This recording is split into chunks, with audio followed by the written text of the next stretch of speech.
iHeartRadio Broadway, driven by Mercedes. The best or nothing. How to get to Hadestown, you have to take the long way down through the underground under cover of night, laying low, staying out of sight. Ain't no compass, brother, ain't no map, just a telephone wire and a railroad track. Keep on walking and don't look back till you get to the bottom line. Wait for me, I'm coming. Wait, I'm coming with you. So I started working on this show 12 years ago in the state of Vermont, where I used to live. And it was a DIY community theater project. We played like town halls and music clubs. And then a few years later, I made a studio recording of some of the songs from the show. And then I ended up touring with that music just as a concert. And different people would play the different roles of the characters. But I always wanted to see it staged again and to really turn it into a full-length musical. Around 2012, I met Rachel Chavkin, and I just fell in love with her work on Great Comet, which I saw at Ars Nova, and reached out to her via this mutual friend we have, and we started to work together on it. We did Off-Broadway, we did Edmonton, Canada, we did London, and then finally arriving on Broadway now. And it's not, I never, dreamed that this was where we were headed, but as soon as it came on the horizon, I was like, yeah, I would love that. For someone who didn't know, Hadestown is, at its core, it has some of the most extraordinarily beautiful music that you'll ever hear in a Broadway musical.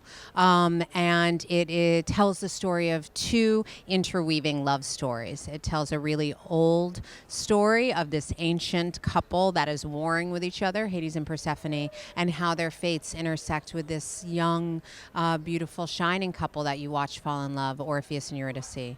And it's a story about faith, both faith in your lover and faith in your fellow human to walk alongside you, and also the faith to stand up and say something to a power that you believe is not correct and say, why does the world have to be this way? So there's a huge amount of joy in the love stories, but there's also this underbelly that is quite spiritual in terms of, the faith it takes to walk when it feels like you're alone. I would describe Hadestown as two interweaving love stories between one being the young lovers, Orpheus and Eurydice.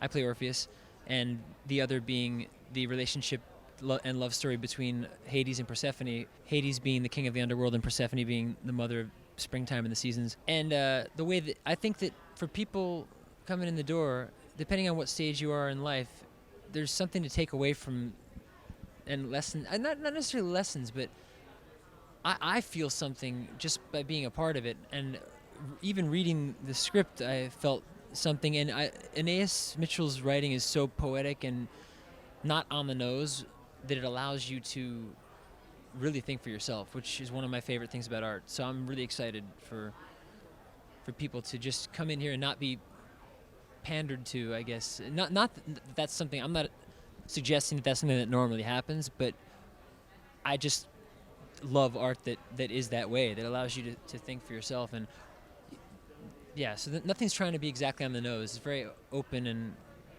encouraging people to feel. I would say the show is so epic.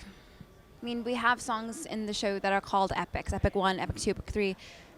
But in all honesty, this is an epic show. And the way that people are loved, it's epic. The way that the music is written is epic. The way that it's been staged to fit Broadway League is epic. It's very good music, first of all. I'd go listen to the concept album. It's good folk, New Orleans, jazz music. And a story that is familiar to a lot of people if you know your myths. If not, a really exciting political story of economic depression and having to sacrifice something in order to have security. And there are two great love stories in there, which lots of people are attracted to. Well, it's really based in the music. Aeneas is first and foremost a songwriter and a poet. In the mold in my mind of somebody like Joni Mitchell. Just a great thinker, a great poet, a kind of a prophet in a way. You know, the song Why We Build the Wall, which I sing, was written over a decade ago. She saw into the future. So it's a musical event in that sense, a sung-through musical, music unlike you hear in most Broadway shows, right?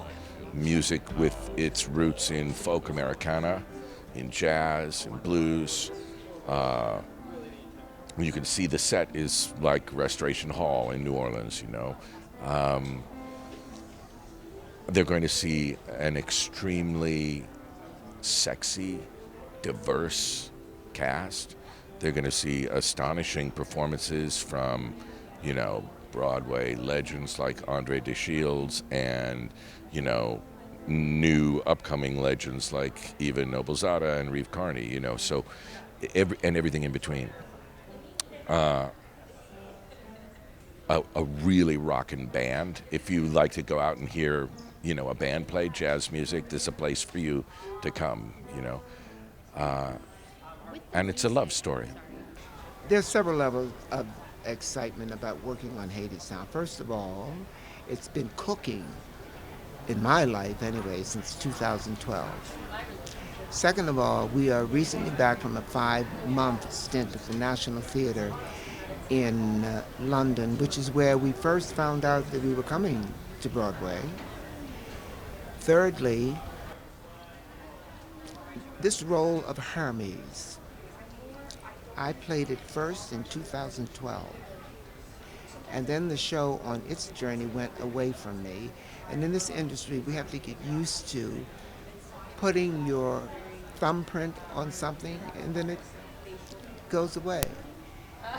But I was sure in 2012 that this Hadestown was going to be a boomerang for me. It took some years, but it came back into my life, having collected a lot of delicious things for me to invest in this new version of Hermes. You know, I love to develop work slowly. I actually think it takes time. I mean, a musical is so many different elements coming together. And this one in particular, because of the poetic nature of the piece, it is so delicate. So that journey, that the journey has taken a long time, feels like exactly right for what the show is. And in some ways it felt perfect that we started so intimate at New York Theater Workshop in this like amphitheater that's hopefully felt kind of like a barn and a place to hear music and old storytelling, because as we got larger and larger, we realized that the thing that we didn't even quite know we had hit on was the vibe, was the creation of this like space for joy and really old storytelling. That is new because we are alive in the 21st century telling and receiving that story. I don't come from music theater, like I come from the music world, and for most of my career I've just been a songwriter in sort of indie folk rock, pop, you know, and I write songs on guitar, which I think is different. So there's something alchemically different about the guitar from the piano. And then our two orchestrators, Michael Chorney and Todd Sikafus, come from more the jazz world and sort of experimental world, and they have exponentially kind of broadened the sound of the music in terms of it feeling like a big band, kind of New Orleans influenced type of music. So I would say it's pretty different from most stuff that I've heard in music theater, and it's influenced by folk music, pop music, and jazz. It's amazing.